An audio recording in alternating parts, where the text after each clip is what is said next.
Hello दोस्तों, स्वागत करते हैं एक बार फिर से हमारे चैनल साहिल शर्मा राजपुरा पर। तो आज की इस मैथ्स की क्लास में हम आपको जो चैप्टर करवाएंगे वो है टाइम, स्पीड एंड डिस्टेंस।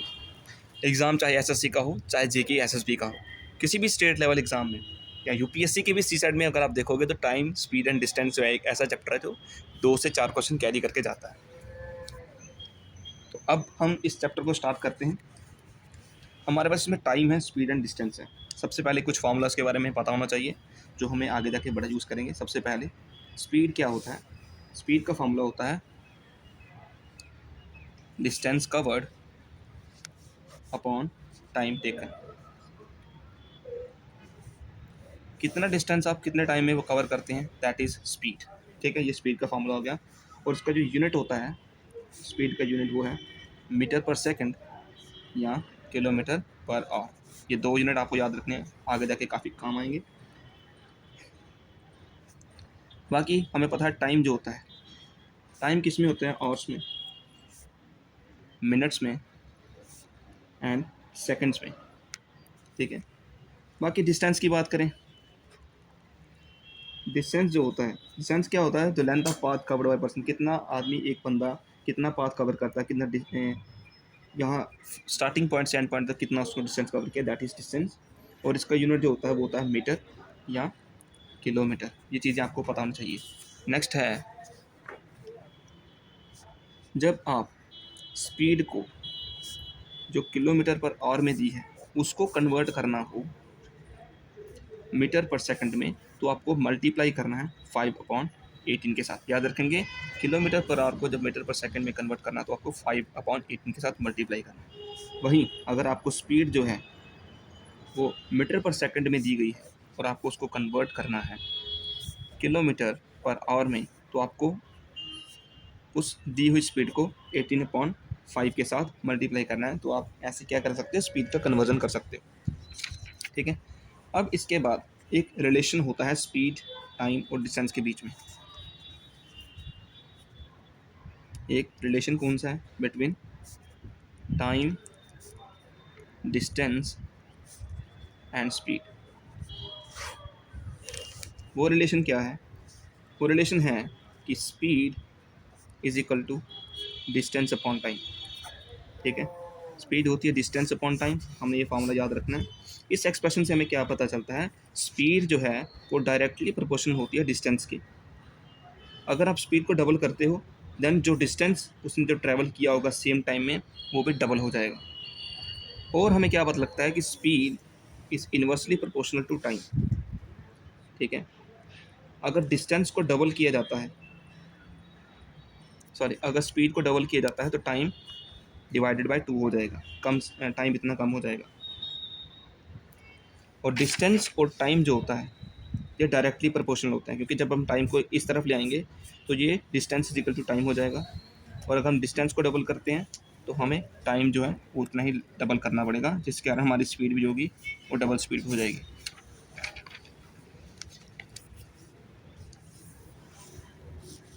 यहाँ तक हो रहा कवर? ठीक है। थर्ड रिलेशन हमारा है time is inversely proportional to speed. ठीक है, time is inversely proportional to speed. अगर डिस्टेंस जो है वो सेम रहता है, डिस्टेंस अगर सेम रहता है, स्पीड को अगर आप डबल करते हो तब जो टाइम आपको लगेगा सेम डिस्टेंस को कवर करने में वो ओरिजिनल टाइम का हाफ हो जाएगा, मतलब डिवाइडेड बाय 2 हो जाएगा। अब मैं आपको इस चैप्टर को कुछ एग्जांपल्स के थ्रू समझाने की कोशिश करूँगा ताकि आपको ये सारे कॉन्सेप्ट क्लियर हो सके। ठीक है, मैं क्वेश्चन नंबर 1 लेता हूँ। हमारे पास क्या है? Adish covers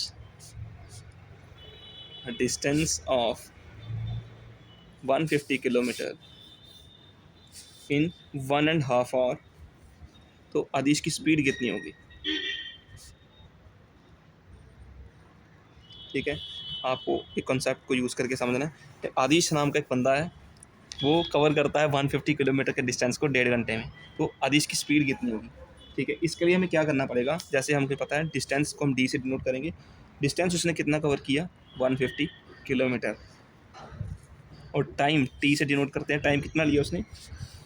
1/2 our. हम इसको लिख सकते हैं कि 3/2 आवर्स, मतलब 1.5 घंटा उसने लिया। अब हमें स्पीड निकालनी है आदिश की। स्पीड को ऐसे डिनोट करेंगे हमें पता है स्पीड का फॉर्मूला क्या है, डिस्टेंस अपॉन टाइम। डिस्टेंस कितना है 150 किलोमीटर अपॉन टाइम, टाइम कितना है 3/2 आवर्स। ये 2 जब ऊपर जाएगा तो क्या होगा 150 इंटू 2/3, 3 से कट करेंगे 350 से कट हो जाएगा, तो 100 किलोमीटर पर आवर की स्पीड से आदिश ने वो 150 किलोमीटर का डिस्टेंस कवर किया और यही हमारा आंसर है। मेथड लंबा हो सकता है बट जब आप इसको प्रैक्टिस करोगे तो आपको समझ आ जाएगा। दिखने में लंबा लग रहा है बट सिंपली आपने S is equal to D upon T लगा के जितना डिस्टेंस उसने कवर किया अपॉन टाइम 3 को ऊपर ले गए तो 150 इंटू 2 300 हो गया, 300 को 3 से डिवाइड किया तो 100 किलोमीटर पर आवर की स्पीड से इसका तथा उसने अपना 150 किलोमीटर का डिस्टेंस कवर किया। नेक्स्ट क्वेश्चन हमारे पास आता है, अब एक और कंसेप्ट आपको सिखाऊंगा वो है एवरेज स्पीड। हम कंसेप्ट के साथ साथ क्वेश्चंस को भी प्रैक्टिस करते चलेंगे ताकि कोई भी डाउट आपके मन में ना रहे। एवरेज स्पीड क्या है, कहता है जब एक सर्टेन डिस्टेंस को कवर किया जाता है स्पीड ए, मैं लिख देता हूँ ताकि आपको बाद में आसानी हो सके इसको समझने में। When a certain distance is covered at speed of a and the same distance is covered at speed b, तब जो एवरेज स्पीड होगी पूरी जर्नी की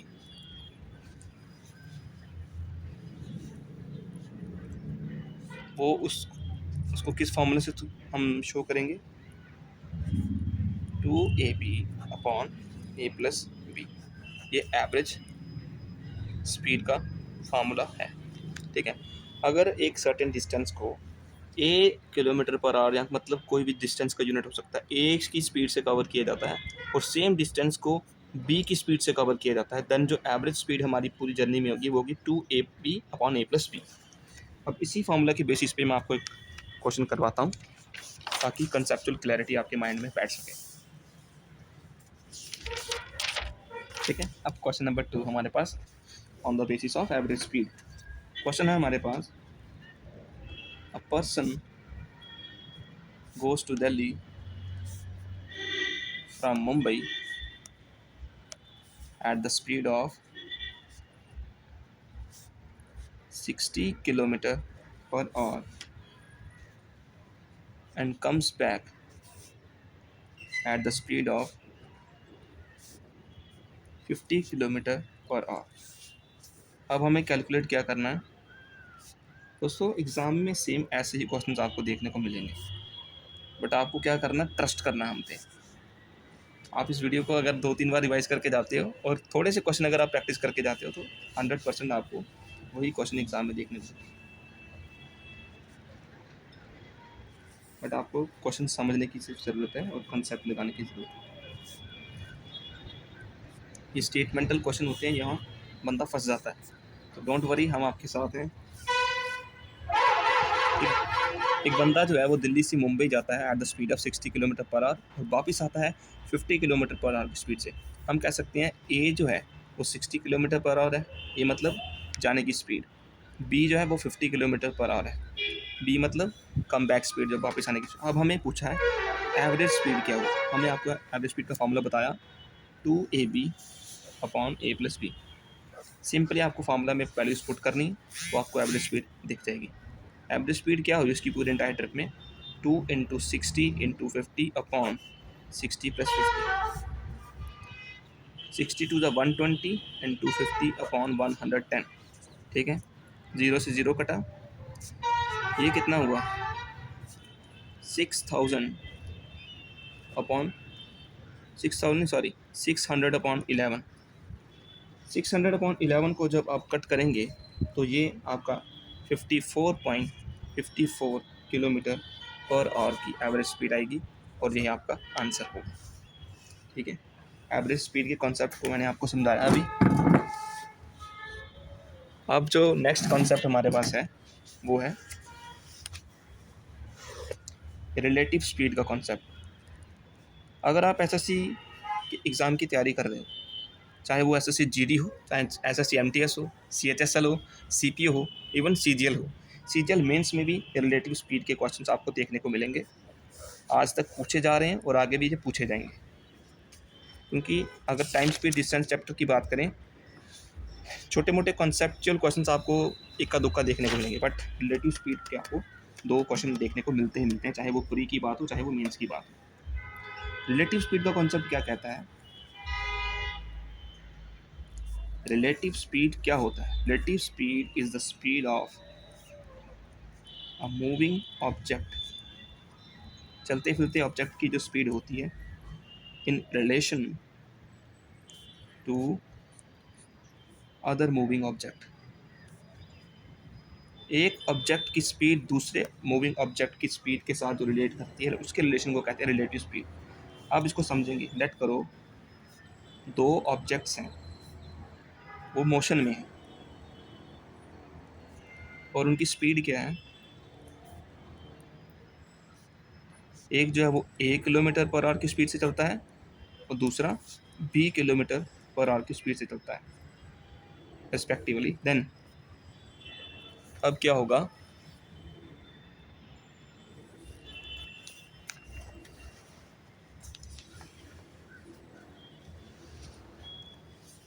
अब जो रिलेटिव स्पीड होगी, अब जो रिलेटिव स्पीड होगी वो कितनी होगी? A+B kilometre per hour. ये relative speed A+B kilometre per hour तब होगी, नोट लिखेंगे, ये A+B kilometre per our speed तब होगी जब दोनों ऑब्जेक्ट्स अपोजिट डायरेक्शन में मूव करते हैं। याद रखेंगे, if 2 objects are moving in opposite direction. यहाँ पर सिली मिस्टेक्स होती हैं, जब आप रियल एग्ज़ाम में आप जब क्वेश्चंस लगाते हैं तो आपको यहाँ पर सिली मिस्टेक देखने को मिलती हैं, यहीं पर आप गलती खा जाते हो। अपोजिट डायरेक्शन में जब भी कोई चीज़ें चलती हैं, अपोजिट डायरेक्शन में जब भी कोई चीज़ें चलती हैं, उनकी रिलेटिव स्पीड हमेशा आपको प्लस करनी है। याद रखेंगे, अपोजिट डायरेक्शन में जब भी 2 ऑब्जेक्ट्स मूव करते हैं तो उनकी रिलेटिव स्पीड प्लस हो जाती है। वैसे ही एक रिलेटिव स्पीड और भी होती है हमारे पास, उसका केस अलग से है, जैसे मैं बताता हूँ आपको। Relative speed is equal to A-B kilometre per hour. Relative speed A-B kilometre per hour कब होती है? नोट लिखेंगे, जब दोनों objects, if 2 objects are moving in same direction. आपको यहाँ से कंफ्यूज नहीं होना, एक्चुअल एग्जाम में यहीं पर आपकी मिस्टेक्स होती हैं। सेम डायरेक्शन में जब भी 2 ऑब्जेक्ट्स मूव करते हैं उनकी रिलेटिव स्पीड हमेशा माइनस होती है। अपोजिट डायरेक्शन में जब भी 2 ऑब्जेक्ट्स मूव करते हैं तो उनकी रिलेटिव स्पीड हमेशा प्लस होती है। ये 2 फार्मूले अगर आप कर सकते हो तो आपका रिलेटिव स्पीड का पूरा कंसेप्ट क्लियर हो जाएगा। ठीक है, अब मैं आपको इसी के बेसिस पे एक क्वेश्चन करवाऊंगा। क्वेश्चन नंबर 3 हमारा होगा। मैं क्वेश्चन बताता हूँ, जैसे 2 persons are moving in the direction. आपको क्वेश्चन की लैंग्वेज पढ़ के ही आपको समझ आ जाना चाहिए कि मुझे कौन सा फॉर्मूला यूज़ करना है। 2 persons are moving in the direction opposite to each other. जैसे आपने देखा 2 पर्सन्स हैं, 2 ऑब्जेक्ट्स हैं, मूव कर रहे हैं, तो आपको समझ आना चाहिए कि ये कॉन्सेप्ट किसका होगा? रिलेटिव स्पीड का। और आपने देखा आपने कि डायरेक्शन क्या है इसकी? अपोजिट। अपोजिट डायरेक्शन है, मतलब स्पीड क्या होगी? दोनों की प्लस हो जाएगी। 70% क्वेश्चन आपका यहाँ से सॉल्व हो गया, बट आपको सिर्फ 30% उसकी वैल्यूज पुट करनी है, आपको आंसर दिख जाएगा। 2 person are moving in the opposite direction to each other. अब स्पीड जो है ना, speed of the both persons are,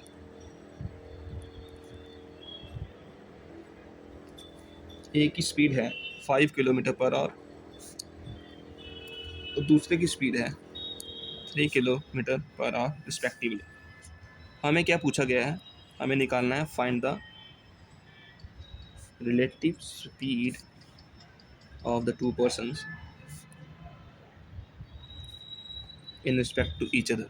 एक दूसरे की उनकी रिलेटिव स्पीड क्या होगी? क्वेश्चन की लैंग्वेज बहुत टफ लग रही होगी, क्वेश्चन भी काफ़ी लंबा हो चुका है और पेपर में आपको ऐसे क्वेश्चन को छोड़ के नहीं आना।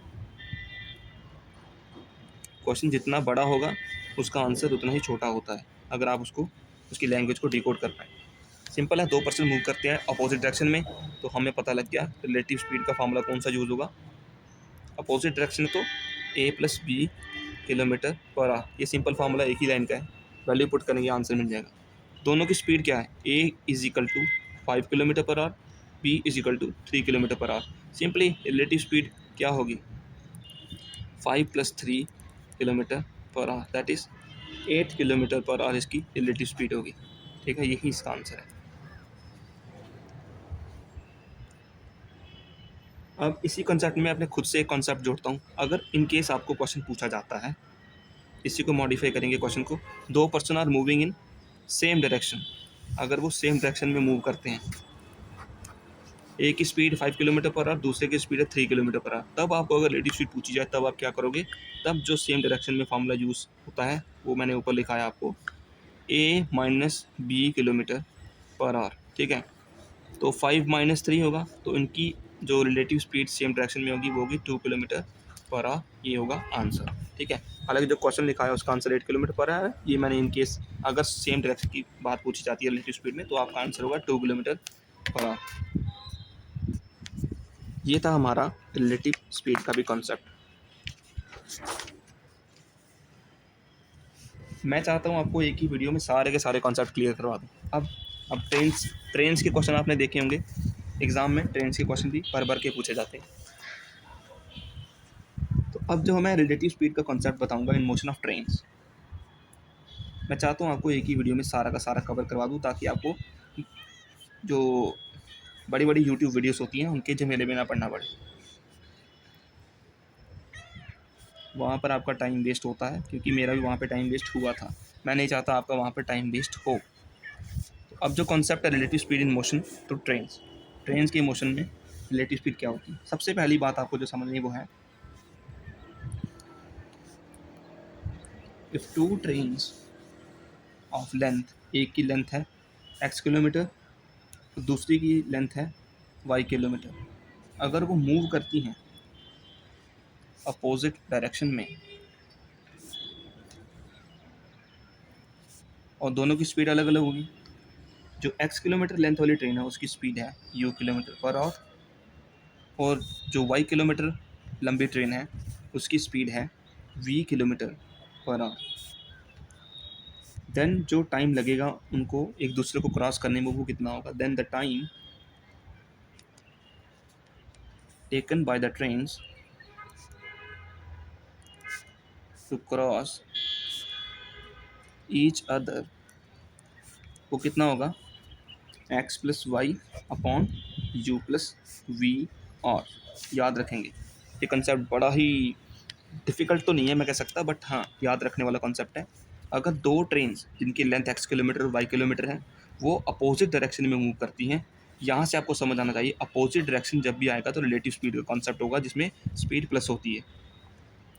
स्पीड क्या है उनकी, u kilometre and v kilometre per hour, तब जो टाइम उनके द्वारा लिया जाएगा वो होगा x plus y upon u plus y, मतलब डिस्टेंस अपॉन स्पीड, क्योंकि हमें पता है speed is equal to distance upon time. हमें टाइम पूछा है तो डिस्टेंस अपॉन स्पीड कर देंगे, रिलेटिव स्पीड है अपोजिट डायरेक्शन की, डिस्टेंस दोनों का प्लस करो अपॉन स्पीड, स्पीड दोनों की प्लस कर दो, आपका ये कंसेप्ट क्लियर हो जाएगा। वैसे ही एक और हमारे पास relative speed in motion of trains में कंसेप्ट आता है, वो है इफ़ टू ट्रेन्स, ध्यान से समझना, यहाँ पर साइन की गलती हो सकती है बट आपको वो गलती नहीं करनी, आप वीडियो को दोबारा से देख लीजिए आपको समझ आ जाएगा। अगर दो ट्रेन्स हैं जिनकी लेंथ है x kilometre and y kilometre, वो मूव करती हैं सेम डायरेक्शन में, अब डायरेक्शन चेंज हो गई, अब जो रिलेटिव स्पीड होगी वो क्या होगी, माइनस होगी। सेम डायरेक्शन में मूव करती हैं at u kilometre per hour and v kilometre per hour. यहाँ पर u जो है उसकी स्पीड v से ज़्यादा है, नोट करेंगे, क्योंकि u जो फास्टर है। Then time taken by faster train जो टाइम लेगी स्लो ट्रेन को क्रॉस करने में, to cross the slower train, वो कितना टाइम होगा, उसको किस फॉर्मूले से निकालेंगे, x plus y upon u minus v hours. ये किस तरीके से आता है, देखो सेम डायरेक्शन की स्पीड है तो माइनस होगी, स्पीड हमने u माइनस वी कर दी, क्योंकि हमें पता है time is equal to distance upon speed, distance तो दोनों का प्लस होगा। आपको यहाँ पर जो साइन चेंज करना वो है स्पीड का साइन, यहाँ फास्टर ट्रेन में से स्लोअर ट्रेन का स्पीड माइनस करेंगे तो आपका आंसर निकल के आ जाएगा। वहीं एक तीसरा है concept, one of the most important concept है, जिसमें रेशियो भी यूज़ हो जाती है और स्क्वायर रूट वाला मेथड भी यूज़ होता है, ठीक है। ये आपको यूट्यूब पे शायद ही देखने को मिलेगा, बट हम फिर भी आपको ये कॉन्सेप्ट समझाएंगे। ये है कि अगर दो trains start at the same time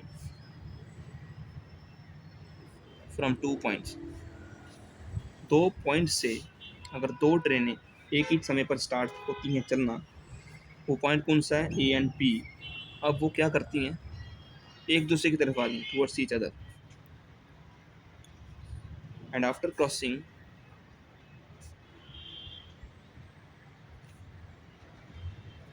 they take A and B hours in reaching B and A respectively. बहुत ही इंटरेस्टिंग कॉन्सेप्ट, समझाऊंगा मैं आपको हिंदी में। देन ए की स्पीड जो होगी रेशो बी की स्पीड होगी, ये किसकी इक्वल होगी, ये CGL मेंस लेवल का क्वेश्चन है। और हाँ, जेके SSP जो अभी जेके भी ऐसा एग्जाम रहेगी उसमें भी ये क्वेश्चन देखने को मिल सकता है, क्योंकि कॉन्सेप्ट जो है ना ये टॉप लेवल के कॉन्सेप्ट में आता है। इसमें क्या है, अगर दो ट्रेन सेम टाइम पर दो डिफरेंट पॉइंट से, ए पॉइंट और बी पॉइंट से शुरू करती है एक दूसरे की तरफ आना, ए जो है बी की तरफ जाएगी, बी जो है ए की तरफ, देन जो उनकी स्पीड्स की रेशियो होगी, ए की स्पीड रेशो बी की स्पीड, वो क्या क्या होगी, under root B ratio under root A. इन कॉन्सेप्ट को समझने के लिए मैं आपको क्वेश्चंस करवाऊंगा अभी, कॉन्सेप्ट क्लियर होने चाहिए फिर हम क्वेश्चंस की तरफ आते हैं। अब हमारे पास क्वेश्चन नंबर कौन सा होगा, 3 क्वेश्चन हो गए थे, अब क्वेश्चन नंबर 4। क्वेश्चन नंबर 4 है, a train 140 metre long, 140 metre लंबी पर घंटे की रफ्तार से चल रही है, so in how much time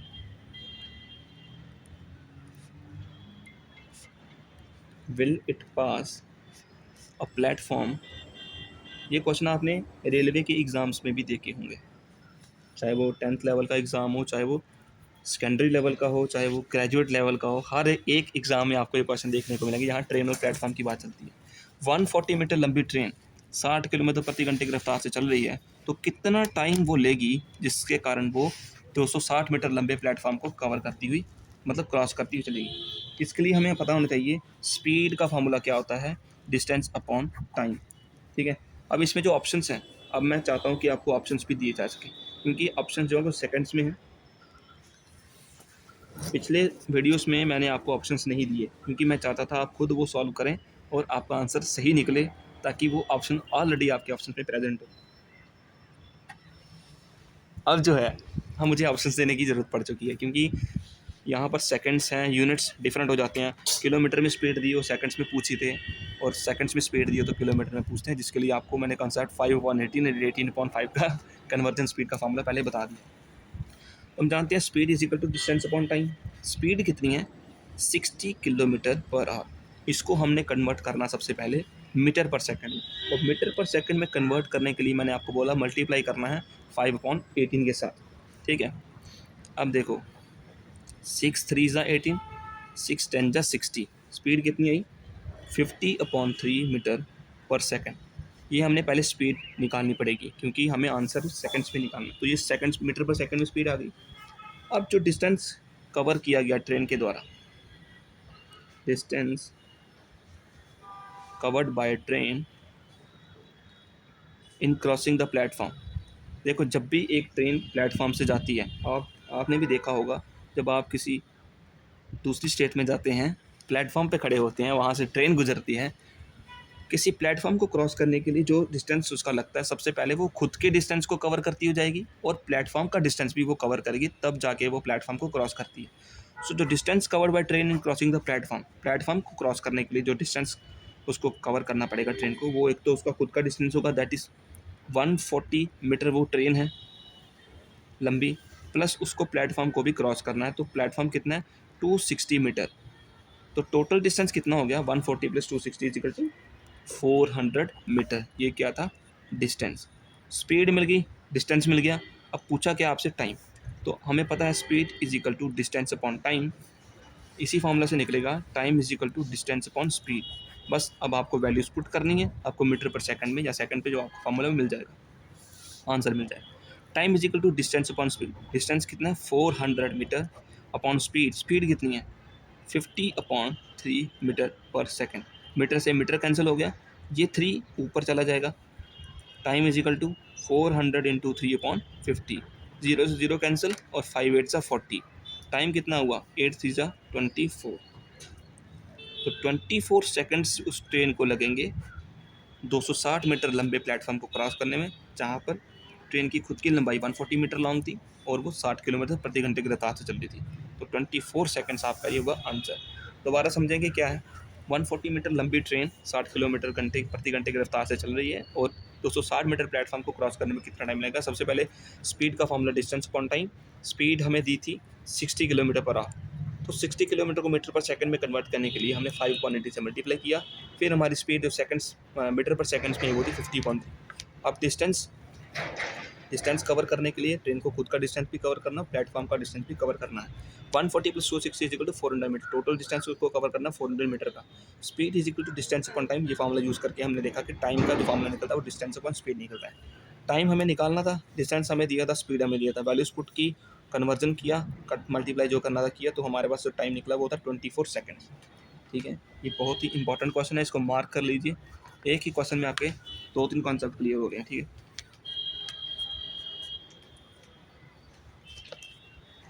अब जो मैंने आपको थर्ड कंसेप्ट समझाया था, concept of relative speed in motion of train, उसके बेसिस पे एक क्वेश्चन समझाऊंगा आपको। क्वेश्चन नंबर 5 हमारा होगा।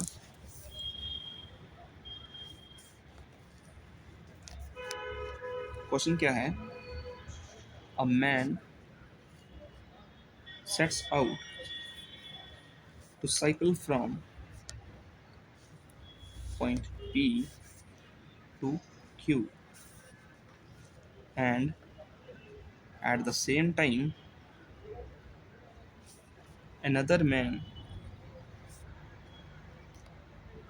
starts to cycle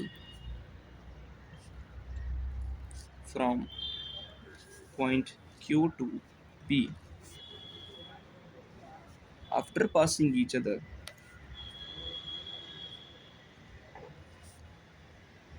they complete their journeys.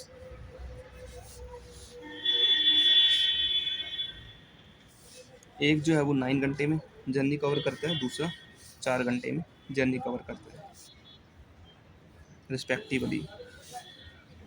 So what is the ratio of speeds of first man to that of second man? ये question मैंने specially रखा था इसी चैप्टर में कवर करने के लिए, क्योंकि रेशियो प्रोपोर्शन को भी मुझे आपको टाइम स्पीड डिस्टेंस में कवर करवाना था। ठीक है, तभी ये क्वेश्चन को मैंने रखा था। तो सोल्यूशन क्या होगी इस आंसर की, देखो क्वेश्चन समझेंगे पहले। ए मैन जो है वो साइकिलिंग शुरू करता है पॉइंट पी से लेकर क्यू तक। सेम टाइम में दूसरा बंदा साइकिलिंग शुरू करता है point Q two point P. जब वो एक दूसरे को क्रॉस करते हैं, आफ्टर पासिंग ईच अदर, एक दूसरे को पास करने के बाद उन्होंने अपनी जर्नी जो है 9 आवर्स और 4 आवर्स रिस्पेक्टिवली में कंप्लीट की। तो हमें बताना है उनकी स्पीड का रेशियो क्या था। सबसे पहले हमें जो आपको फार्मूला समझाया था √B रेशियो √A वाला, ये वही सेम कंसेप्ट बिल्कुल। हमें पता है हमारे पास A की वैल्यू कितनी है, 9 आवर्स, क्योंकि A ने कितने घंटे लिए, 9 घंटे। B ने कितने घंटे लिए, 4 घंटे, 4 आवर्स लिखेंगे। पूछा क्या है, स्पीड। आपको इस क्वेश्चन की लैंग्वेज में नहीं फंसना, आपको डायरेक्टली जो पूछा है वो देखो और जो वैल्यूज आपको दी हैं उसको पुट कर दो। कौन कहाँ से शुरू कर रहा है उसका कोई मतलब नहीं, क्योंकि पता है एक पी से क्यू तक जा रहा है, दूसरा क्यू से पी तक आ रहा है। आफ्टर क्रॉसिंग ईच अदर, जो टाइम उसका लिया उसको हमने ए और बी में लिख दिया।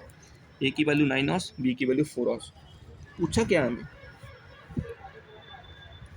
पहले मैन की स्पीड अपॉन सेकंड मैन की स्पीड, इसकी रेशियो पूछिए ना। तो देखो फॉर्मूला आपको क्या बताया था, √b/√a। अगर पहले बंदे की रेशियो पूछिए तो उसको √b कर दो, a नहीं करना, उसको b करना है, क्योंकि स्पीड देके, टाइम देके स्पीड निकालनी है। तो हमें क्या करना पड़ेगा, फर्स्ट मैन की पूछिए √b कर दो, सेकंड की पूछिए √8 कर दो। तो √b की वैल्यू क्या है 4 और √a की वैल्यू क्या है 9। √4 किसका रूट है 2 का, और √9 किसका रूट है 3 का। सो 2:3 हमारा आंसर होगा जो हमें पूछा गया था, that is ratio of speeds of first man to the second man. तो ये कॉन्सेप्ट आपको समझ आ गया। फिर हमारे पास आता है नेक्स्ट बोट एंड स्ट्रीम्स। मुझे आपको हर एक कॉन्सेप्ट को इसी वीडियो में क्लियर करना है, ताकि आपको दर दर भटकने की ज़रूरत ना पड़े। थोड़ा मजाक में ले रहा हूँ बात को। अब जो हमारे पास कॉन्सेप्ट है वो बोट्स एंड स्ट्रीम्स है। दोस्तों मैं चाहता तो इस वीडियो को 10-10 घंटे की वीडियो पे ले जा सकता था, बट नहीं, मुझे आपको 1-1.5 घंटे में ख़त्म करवानी है, तो किसी भी हाल में करवानी है। आपका टाइम जो है ना वो बड़ा प्रीशियस है भाई, मुझे नहीं वेस्ट कराना आपका टाइम। बोट्स एंड स्ट्रीम्स के कॉन्सेप्ट की बात करें तो जो बोट्स एंड स्ट्रीम्स के कॉन्सेप्ट जो आपको क्वेश्चंस पूछे जाएंगे, वो उनका जो बेसिक रिलेशन होगा वो स्पीड, टाइम और डिस्टेंस का यूज, ठीक है। इसमें भी आपको जो फॉर्मूला यूज़ करना वो है speed is equal to distance upon time.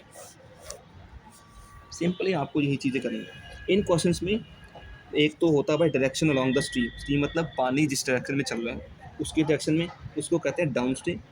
और जो डायरेक्शन होती है अगेंस्ट द स्ट्रीम उसको कहते हैं अप स्ट्रीम। मैं लिख देता हूँ, इसमें आपको जो टर्म्स देखने को मिलेंगी वो होगा डाउन स्ट्रीम और अप स्ट्रीम। आपको ये नहीं पूछेगा along the direction of water, कुछ नहीं पूछेगा, ये पूछेगा down stream up stream. Down stream क्या होगी,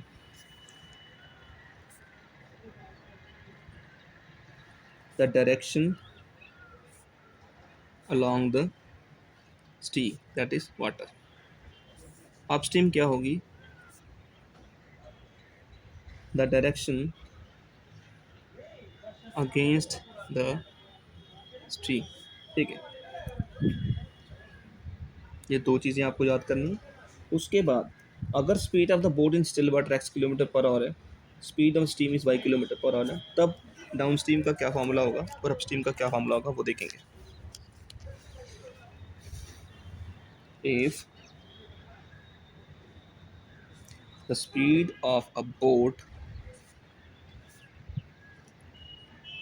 in still water is x km/h and the speed of the steam is y km/h, then तब क्या होगा। फिर आपको अगर पूछता है कि डाउनस्ट्रीम स्पीड कितनी होगी, आपको घुमा फिरा के पूछेंगे क्वेश्चन, सिंपली कोई नहीं पूछ सकता भाई, वो ज़माना चल चुका है, अब कॉम्पिटेटिव का ज़माना है। तो बोट की स्पीड x km/h है स्टिल वाटर में, स्टीम की स्पीड y km/h है, तब जाकर जो डाउन स्ट्रीम की स्पीड आपको निकालनी पड़ेगी, इन दोनों को प्लस करना पड़ेगा, x + y km/h। Down stream में क्या होता है, बोट भी नीचे की तरफ जा रही है, पानी का बहाव भी नीचे की तरफ है, दोनों की स्पीड प्लस होगी। और अपस्ट्रीम स्पीड क्या होगी, इसको आपको ट्रेन्स वाले मोशन के साथ बिल्कुल भी हौच पौच नहीं करना। ट्रेन के कॉन्सेप्ट में क्या होता है कि अगर अपोजिट डायरेक्शन हो तो स्पीड प्लस होती है, सेम डायरेक्शन हो तो स्पीड माइनस होती है। बट यहाँ पर डाउन स्ट्रीम स्पीड में सेम डायरेक्शन होती है दोनों की, बट यहाँ पर स्पीड प्लस होगी। अपस्ट्रीम स्पीड क्या होगी फिर, x - y km/h। ये चीज़ें आपको याद रखनी है। इस रिलेशन से हमें क्या पता चलता है, हम ये कंक्लूजन निकालते हैं, अगर downstream speed u km/h है, अपस्ट्रीम स्पीड b km/h है, तब भी दो फार्मूले आपके और निकलेंगे, वो भी मैं आपको समझा देता हूँ। इसी रिलेशन से, from the above relationship,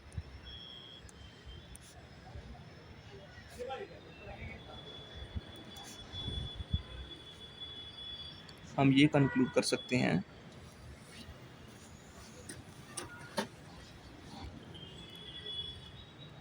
if the downstream speed is u km/h and upstream speed is y kilometre per hour, y नहीं, हम इसको v लेते हैं, v kilometre per hour. Then हम जो स्पीड ऑफ बोट निकालेंगे स्टिल वाटर में, हो सकता है आपको ये थोड़े से फार्मूले बोरिंग लग रहे हों, बट विश्वास करिए ये बहुत ही इंपॉर्टेंट फार्मूलाज है, ठीक है। अगर downstream speed u kilometre per hour है, upstream speed v kilometre per hour है, तब जो स्पीड ऑफ बोट होगी स्टिल वाटर में वो होगी u plus v upon 2 kilometre per hour. और स्पीड ऑफ स्ट्रीम कितनी होगी? अगर इस केस में आपको स्पीड ऑफ स्ट्रीम पूछी जाती है तो आपको क्या करना है, डाउन स्ट्रीम स्पीड में से आपको अप स्ट्रीम स्पीड को माइनस करना है और अपॉन 2 कर देना है किलोमीटर पर आवर। अब इन्हीं कॉन्सेप्ट के बेसिस पे मैं आपको एक क्वेश्चन करवाऊंगा जिससे आपको सब कुछ क्लियर हो जाए। क्वेश्चन नंबर 6 हमारे पास है। मैंने कोई भी कॉन्सेप्ट नहीं छोड़ा है, आप चाहे मेंस की तैयारी कर रहे हो चाहे प्री की तैयारी कर रहे हो, इन कॉन्सेप्ट से बाहर आपको कोई कॉन्सेप्ट नहीं पूछा जा सकता। मैंने complete concept with questions with examples आपको सारा समझाया है, तो इसके लिए एक लाइक तो बनता है भाई। आप व्यू दे देते हो पर लाइक नहीं करते, कोई चक्कर नहीं, मत करो लाइक। अगर अच्छी लगती है तो लाइक करो, नहीं करती तो आप डिसलाइक भी कर सकते हो, इससे कोई ज़्यादा फर्क नहीं पड़ता। अब मैन, क्योंकि ये लाइक तो आप करोगे नहीं, सीधी बात है, कम से कम डिसलाइक ही कर दो। डिसलाइक भी नहीं करोगे मुझे पता है। चलो छोड़ो इस बात को, हम क्वेश्चन की तरफ बढ़ते हैं। A man can row 15 kilometre per hour in still water if it takes him twice as long to row up। इसमें जो वर्ड्स यूज़ हो रहे हैं ना, इसमें आपको समझ नहीं आएगी क्या पूछा गया है, but don't worry, Sahil Sharma sir आपके साथ हैं। So as to row down the river, find the rate of stream. Rate पूछा है मतलब स्पीड पूछी है। क्वेश्चन समझेंगे। A man can row 15 kilometre in still water. शांत पानी में, खड़े पानी में, आप इसको एज अ लेक समझ सकते हो। इसी लेक में वो 15 किलोमीटर पर आवर की स्पीड से बोट चलाता है, रो करता है। अगर उसको दोगुना ज़्यादा टाइम लगता है उस नदी को ऊपर जाने की तरफ और डाउन आने की तरफ, then rate of speed stream क्या होगी? A man can row 15 kilometre in still water if it takes him twice as long as to row up. जितना उसको डाउन में जाने में टाइम लगता है उससे दुगना टाइम उसको अप जाने में लगता है, तो रेट ऑफ स्ट्रीम क्या होगी, मतलब स्पीड ऑफ स्ट्रीम क्या होगी, वो निकालना। सबसे पहले up stream and down stream का जो टाइम का रेशियो होगा वो हमें पता है, क्या दिखाया हुआ है। अगर अप स्ट्रीम में उसको 2 घंटे लगते हैं तो डाउन स्ट्रीम में उसको 1 घंटा लगेगा, क्योंकि डाउन में उसकी स्पीड डबल हो रही है ना, क्वेश्चन में बताया है। ये था टाइम का रेशियो। अब हमें पता है time is inversely proportional to speed, तो हम लिख सकते हैं कि जो स्पीड की रेशियो होगी अपस्ट्रीम रेशियो डाउन स्ट्रीम, वो क्या हो जाएगी, वो इसका अपोजिट हो जाएगी, ये हो जाएगी 1:2। ठीक है। अब हम लेट करते हैं कि अप, हमें कुछ नहीं दिखाया हुआ, सिर्फ रेशियोज दी हुई है, कोई भी वैल्यू अच्छे से नहीं दी हुई, तो हम क्या करेंगे, लेट करो जो स्पीड है अपस्ट्रीम वो है x kilometre per hour. Then जो स्पीड होगी डाउन स्ट्रीम की वो डबल हो जाएगी, वो हो जाएगी 2x kilometre per our. 2x kilometre per our हो जाएगी। निकालना क्या स्पीड, तो हम देखेंगे। हम स्पीड जो होगी स्टिल वाटर में वो कितनी हो जाएगी, वो हो जाएगी u plus v upon 2। U की वैल्यू क्या है x, v की वैल्यू क्या है 2x अपॉन 2। तो स्पीड इन स्टिल वाटर हो जाएगी 3x/2। ठीक है, x की वैल्यू हमें कितनी दी हुई है 15 किलोमीटर, सॉरी 15 किलोमीटर नहीं, स्पीड इन स्टिल वाटर जो 3x/2 है उसकी वैल्यू हमें दी हुई है 15। तो 3x की वैल्यू कितनी होगी 30, x की वैल्यू कितनी होगी 10, x की वैल्यू 10 होगी, 10 किलोमीटर पर आवर। ये थी स्पीड इन स्टिल वाटर। जब हमें स्पीड इन स्टिल वाटर मिल गई तो हम अब डाउन स्ट्रीम स्पीड निकाल सकते हैं आपने वही फार्मूला को यूज़ करके। डाउन स्ट्रीम स्पीड में क्या होता है, जो और कितनी थी वो 2x थी, x की वैल्यू 10 है, 2 × 10 कितना हो जाएगा 20 किलोमीटर पर आवर।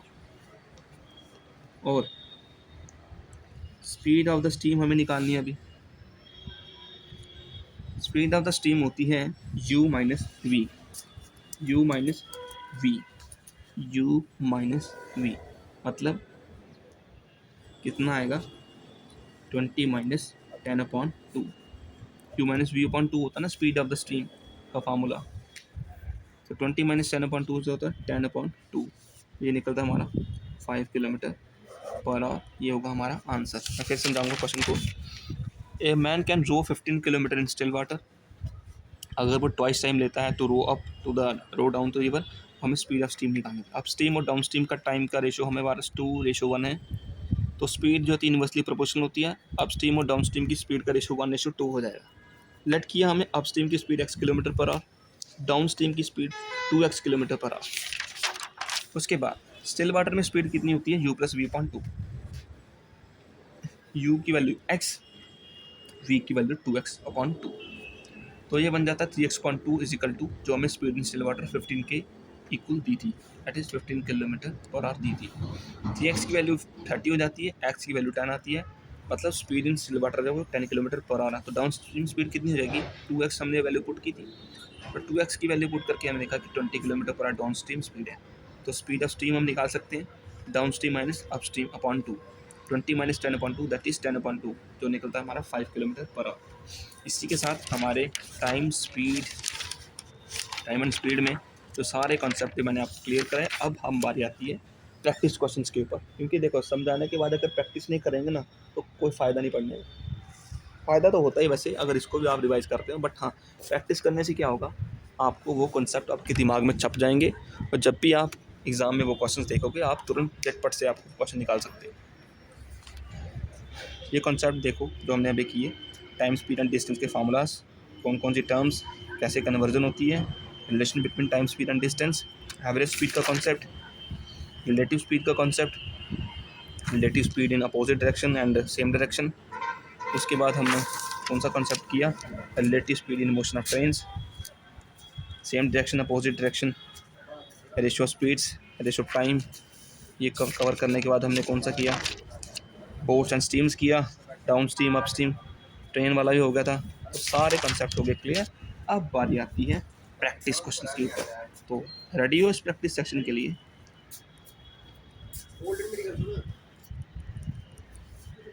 अब आते हैं प्रैक्टिस क्वेश्चंस के ऊपर।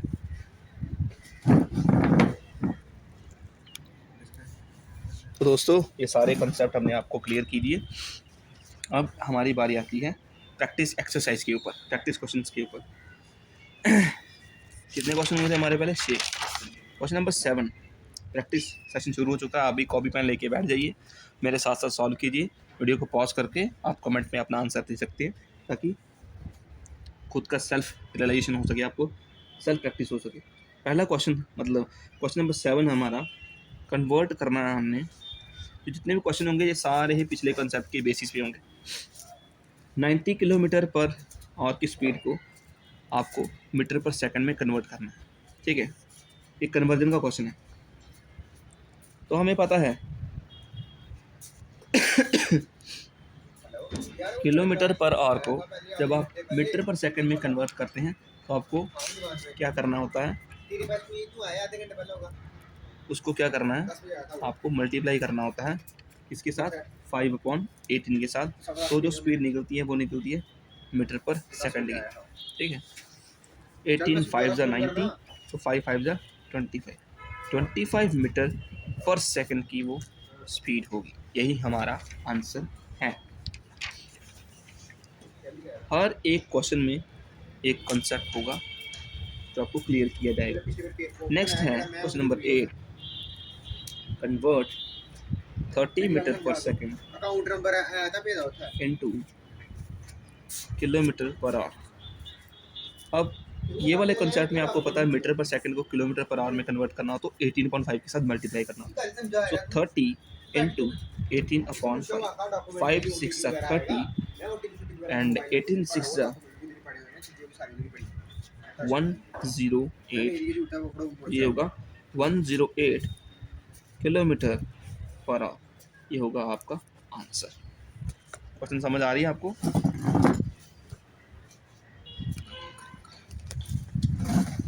नेक्स्ट हमारे पास क्वेश्चन है क्वेश्चन नंबर 9।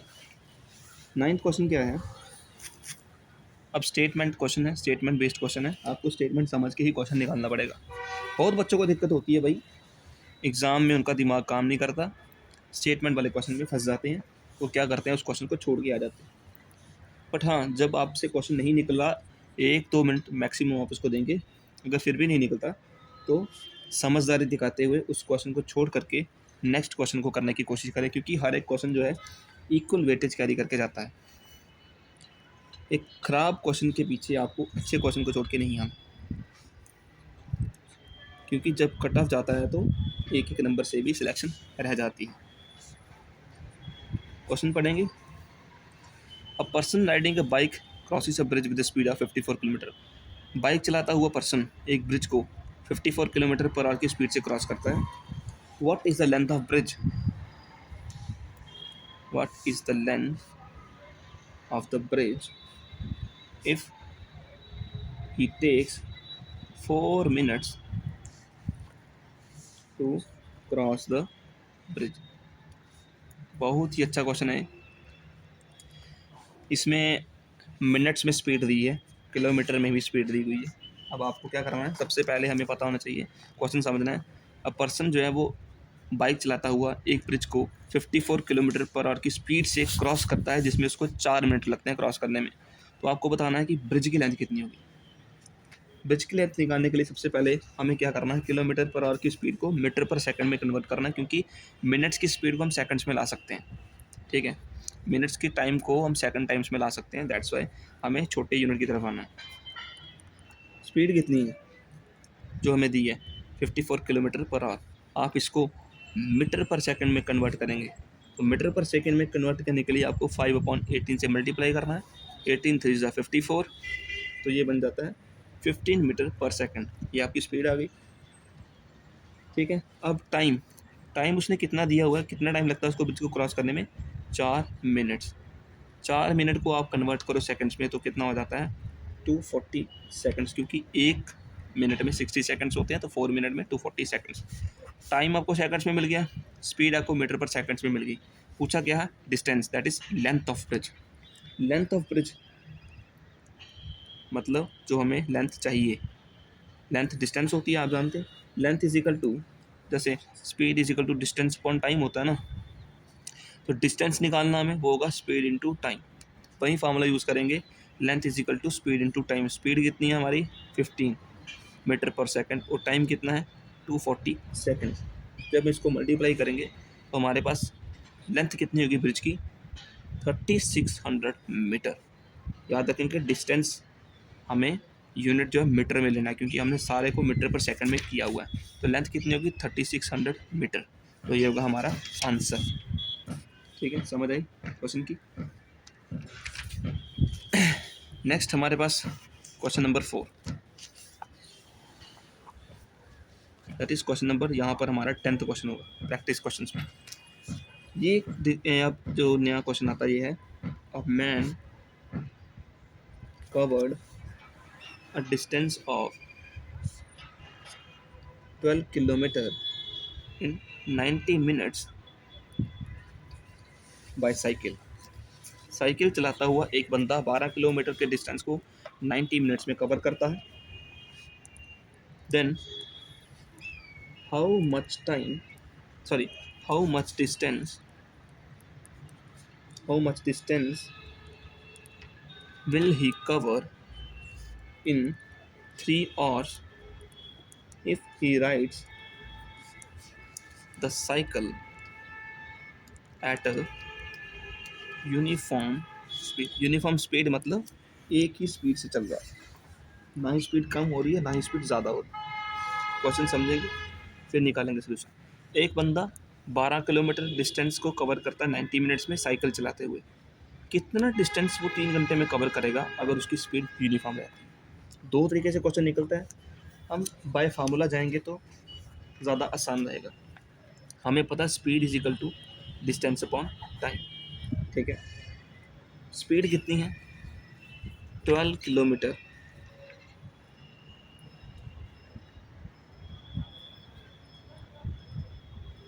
और टाइम कितना है?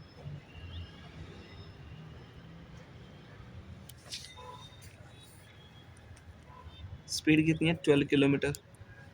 टाइम कितना है? 90 मिनट्स। अब किलोमीटर पर आवर होता है तो मिनट्स को आवर में कन्वर्ट करने के लिए हम उसको अपॉन 60 से क्या करेंगे, वो कर देंगे, डिवाइड कर देंगे। पूछा क्या हमें?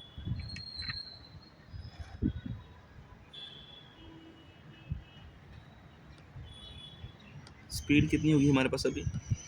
Distance upon time.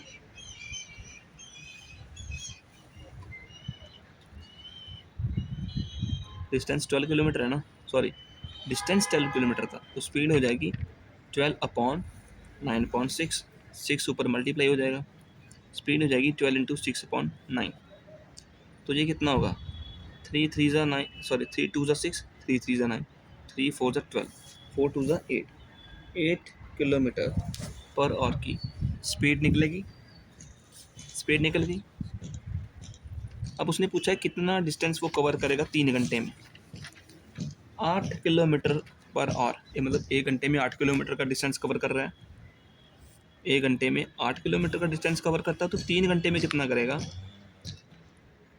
Is equal to 3 into 8, that is 24 kilometre का डिस्टेंस वो कवर करेगा 3 घंटे में। ये था आपका आंसर। फिर समझेंगे क्वेश्चन को। Speed is equal to distance upon time. Distance है 12 किलोमीटर, टाइम है 90 मिनट्स। 90 मिनट्स को हमें आवर्स में कन्वर्ट करना है तो अपॉन 60 किया तो बचा 9/6। और speed is equal to distance upon time, values put की। 1 आवर की स्पीड 8 किलोमीटर पर आवर निकली। 3 घंटे की स्पीड कितनी होगी? 3 इंटू 8, दैट इज 24 किलोमीटर। ठीक है, नेक्स्ट क्वेश्चन हमारे पास आता है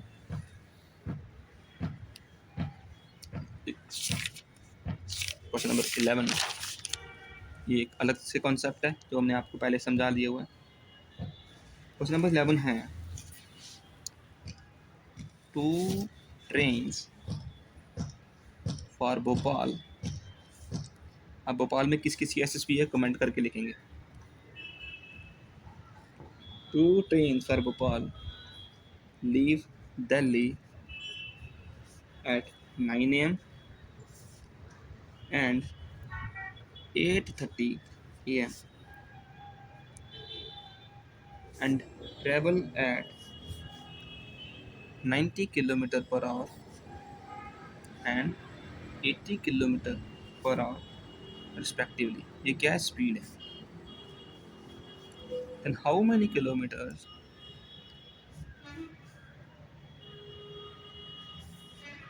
from Delhi will the two trains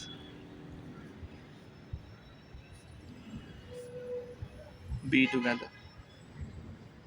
question की लैंग्वेज बिल्कुल डिफ़िकल्ट टाइप की जो नॉर्मली समझ नहीं आएगी, बट फिर भी समझेंगे। 2 ट्रेन्स भोपाल के लिए चलती हैं दिल्ली से। एक 9 बजे चलती है, एक 8:30 बजे चलती है। जो 9 बजे चलती है उसकी स्पीड 90 किलोमीटर पर आवर है। जो 8:30 बजे चलती है उसकी स्पीड है 80 kilometre per our.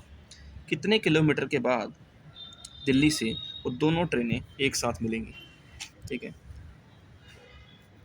Bye formula इस क्वेश्चन को निकालने की कोशिश करेंगे। देखो मैं दिखता हूँ, जो डिस्टेंस ट्रेवल करेगी ना train eight 80 kilometre per our 30 minutes में, क्योंकि एक 8:30 बजे चल रही है, एक 9 बजे चल रही है। 8:30 वाली 9 बजे तक जो डिस्टेंस कवर करेगी 30 मिनट्स में कितना डिस्टेंस कवर करेगी? 40 kilometre per our, sorry 40 kilometre का डिस्टेंस वो 9 बजे तक कवर कर लेगी। अब दोनों ट्रेनें 9 बजे चल रही है, ठीक है। अब जो डिस्टेंस होगा 40 किलोमीटर का इज टू बी कवर्ड, उसको कवर करना पड़ेगा रिलेटिव स्पीड के साथ, क्योंकि अब दोनों ट्रेनें साथ में एक डायरेक्शन में चलेंगी ना। जब भी एक डायरेक्शन में ट्रेनें चलती हैं तो स्पीड क्या हो जाती है? माइनस हो जाती है। एक की स्पीड कितनी है? 90, दूसरे की कितनी? 40, सॉरी 80, तो ये बन जाता है 10 kilometre per hour. Relative speed जो होगी 10 किलोमीटर पर आवर की होगी। अब पूछा है टाइम कितना लगेगा उसको, क्योंकि हमें निकालना है ना कितने किलोमीटर के बाद वो ट्रेनें दो मिलती हैं साथ में। तो मतलब time taken to cover the distance, distance को कवर करने के लिए जो टाइम लगेगा वो कितना होगा? 40 किलोमीटर ये वाला अपॉन 10, क्योंकि 90 माइनस 80 रिलेटिव स्पीड 10 है, तो 4 घंटे टाइम लगेगा उनको टोटल करने में। देन हम कह सकते हैं द ट्रेन्स विल टुगेदर, ये ट्रेनें एक साथ कब मिलेंगी?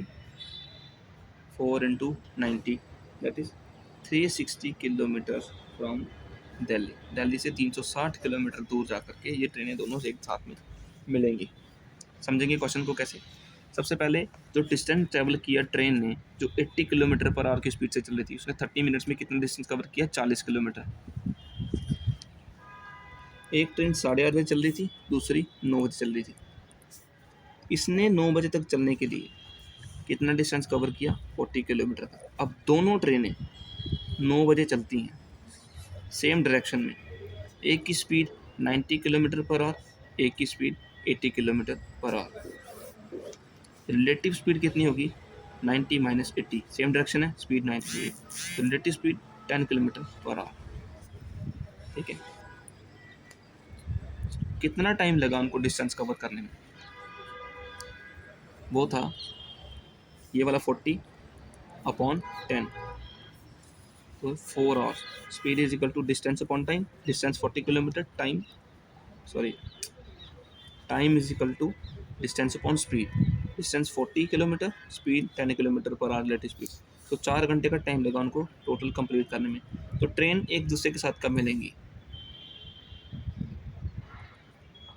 ट्रेन्स विल टुगेदर, ट्रेन्स एक दूसरे के साथ कब मिलेंगी? 4 घंटे ये आगे और 90 की स्पीड आगे, दैट इज 360 किलोमीटर्स के बाद वो ट्रेनें एक दूसरे के साथ मिलेंगी।